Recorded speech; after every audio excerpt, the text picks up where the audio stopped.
Hello everyone. Today we are going to talk about a topic related to the human resources. A good friend of mine, Mr. Bipin Velera, has asked me to touch on a relevant topic.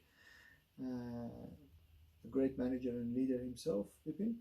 I had the pleasure to work with him in education for a while now, and throughout the time we've had a lot of conversations and interesting discussions about work performance and workforce performance in the workplace. So let's look into the topic together. Corporate accountability and liability for international human rights abuses. Very, very interesting topic to look into. There's a lot to talk about that. I hope our time allows to elaborate on it. And I personally would be very interested to hear further opinions and discussions on the matter. To be able to basically discuss it in depth, I thought it's worthwhile to look into three different aspects. First is the vision and the integration and the strategy of the international human resources. Then the second part, look into the further contributions of the HR and what has HR done with regard to the matter, and also looking into the recurring issues, specifically with the corporate liability on the human rights abuses. So why is it important to look into the history and where this integration started from and division started from? Simply is because it pinpoints why and how we end up realizing that the concept is needed, and also perhaps at what point in time the concept has deviated and basically it got off the track with the corporate system, and what were the contributing reasons to that. Generally the Industrial Revolution, as we know, has played a very important role in shaping the idea of the human resources in general. The idea started shaping from that moment onwards, where the machineries needed the workforce to operate the machinery, and soon after the realization came that the people are playing a significant role in the success of the organization. This idea has developed over time throughout the various significant historical events, such as the World Wars, where it required emergency response, basically high level of crisis management, and logistic planning in a very short amount of time, with more focus on the operation.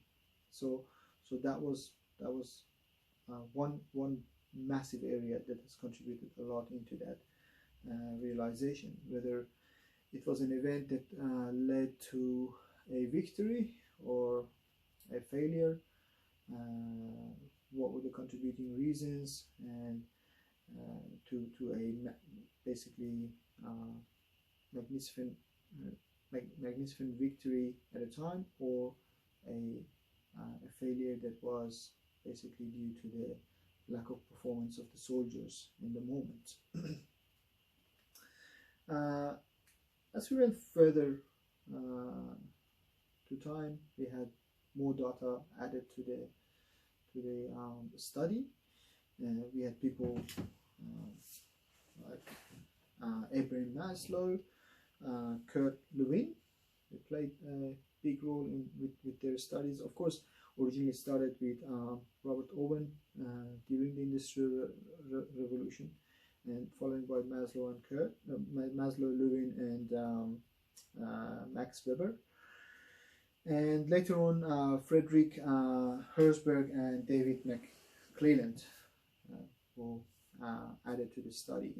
And those studies become extremely valuable in terms of giving us an insight of why organizations need to focus on the HR. So the original studies were basically, as mentioned, focused on effectiveness of the people in performance that lead to the success of the organization. However, as time went further by, there was enough data to address to a new area of studies, which was more focusing on industrial and organizational psychology, in an area that was new to the HR and was focusing more on the organizational behavior, as well as an organizational theory that needed a call for a new discipline. So the new discipline at the time was called the industrial relation. Now, with the forming of the industrial relation, basically we had HR literally settled in the new world as a concept that corporate companies, especially in a larger level, larger size, they started accepting it and realizing that it is in fact a contributing key factor to one of the contributing key factors to the success of the organization. Now, the problem here was that at some point we went wrong, and we're trying to see where we have deviated. Now, looking at the introduction of the concept to the world, this has been a very, very positive thing indeed. The awareness has brought a lot. So this is, if you're looking at the contributions of the HR, on the second point that I'm addressing, the contribution of the HR, definitely the awareness of the need for the workforce, the manpower, the need for acknowledging the manpower is a very, very positive thing. And it just reflects how organizations need to spend time on getting a better outcome from the employees. Nevertheless, given that this has been developing for good in an appropriate direction, it has been deviated in many ways. One of the reasons that this deviation has taken place, especially by the corporate world, is the definition of the business objective as in general.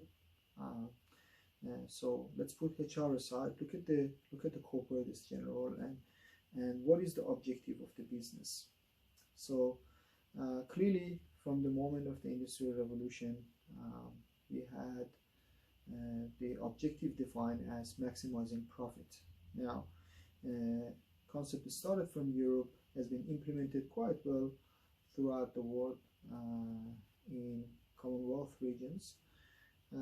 However, the issue that is been causing further problems is the issue with the objective at a time that purely focused on maximizing profit. So what comes with that is a culture. Like if maximizing profit is your objective, then following to that objective, you would have an organizational culture, which most of the corporate world are not excluded from that culture. Now, that culture is, it can possibly be quite ruthless and can possibly be very aggressive. Competitive is one word. Can be also aggressive, very aggressive, and ruthless in terms of basically reaching to the objective in whatever price. Okay, and so this has caused a lot of issues because sometimes the strategies may have forced the companies, the overall strategy of survival may have forced the companies to take measures where employees were undermined. Many times has happened. And over the time, as this is becoming more and more common within the corporate world, one important thing that significant thing that happens is that the employees are getting cold feet, and overall they're losing trust to the system, and that lack of trust would hit the system back on the economy. Now, in the past years, we've had certain different developments to that as well, like especially looking at the 90s onwards until this time.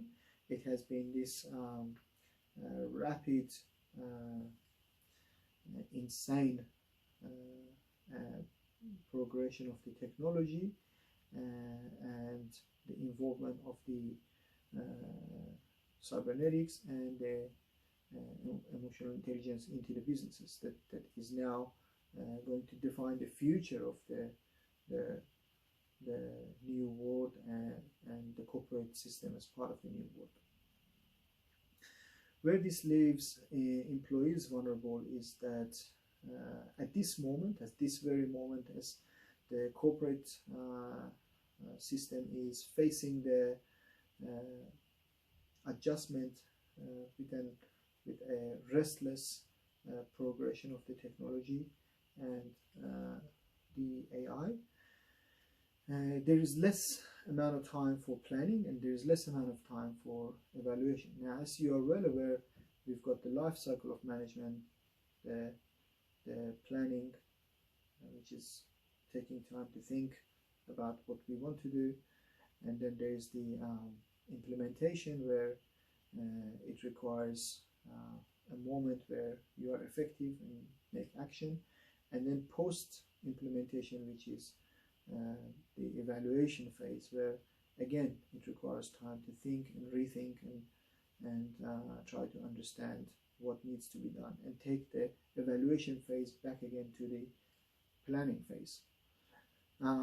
This unfortunately is a big undermine in the new world due to the rapid growth of the technology, and there are other aspects. Technology is the big one. On the other side is that we are globalizing, is this moment of transition, and this moment of transition is very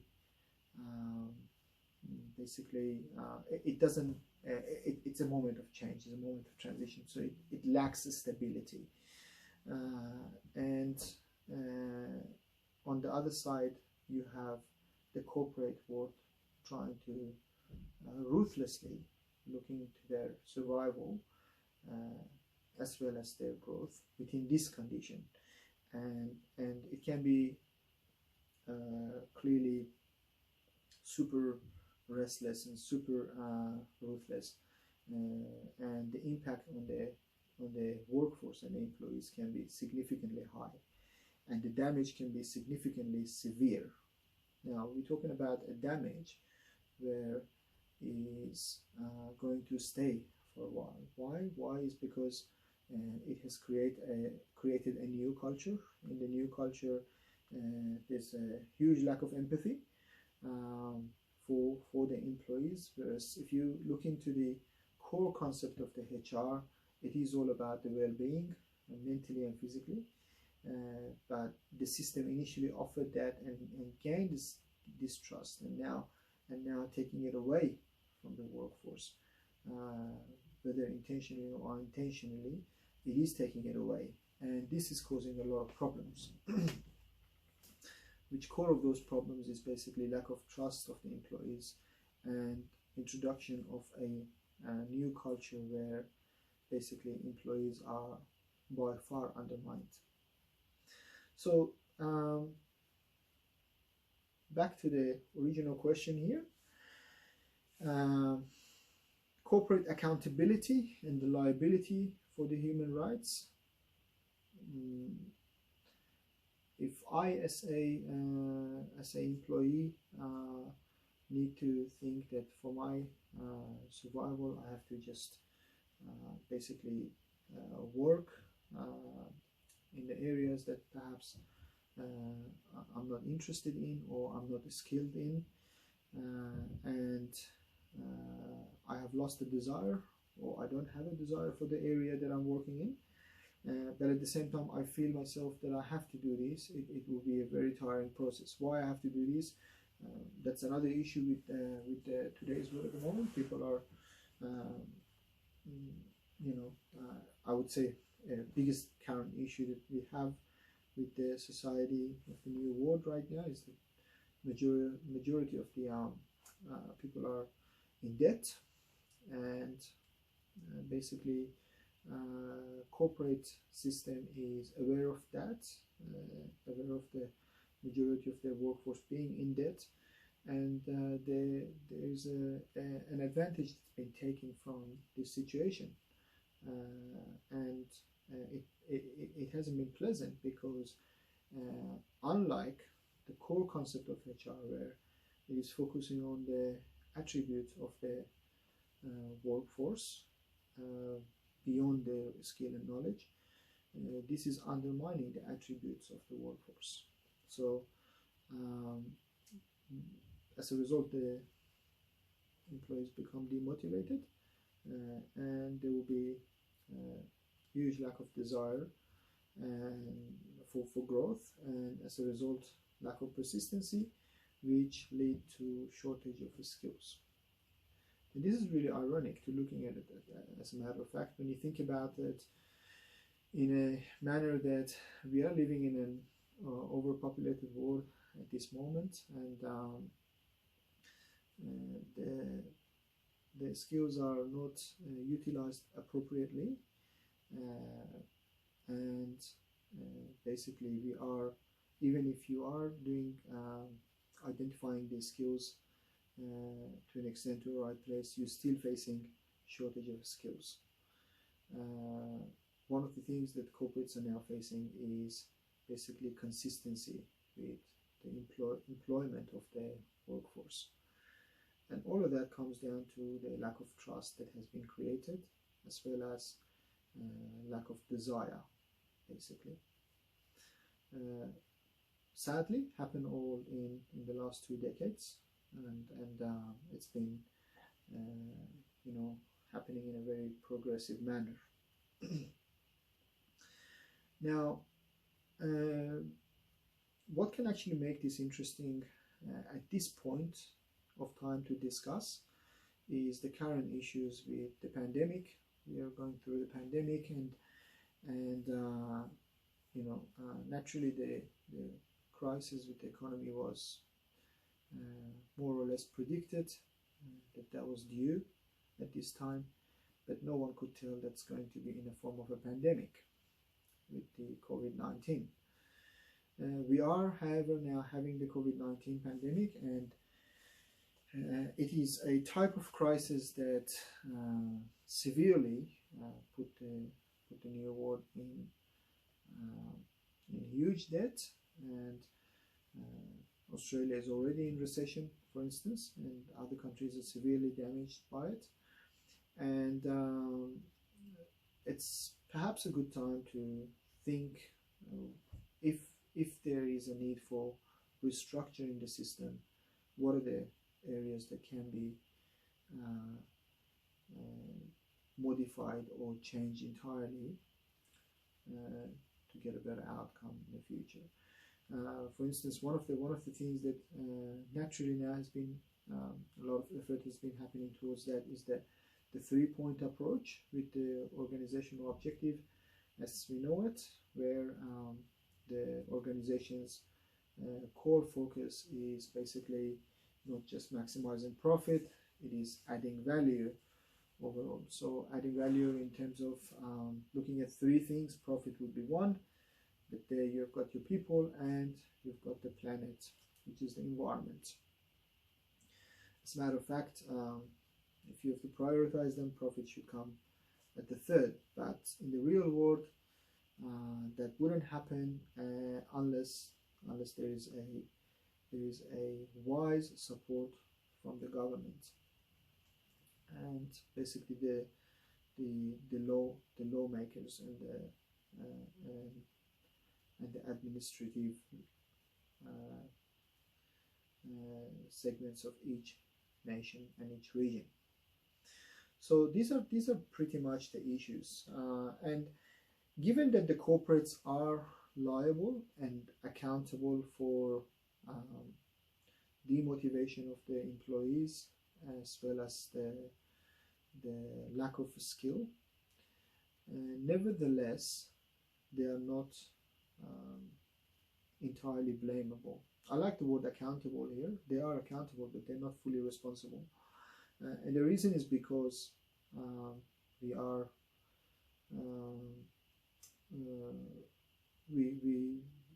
needing a proper governing system where corporates can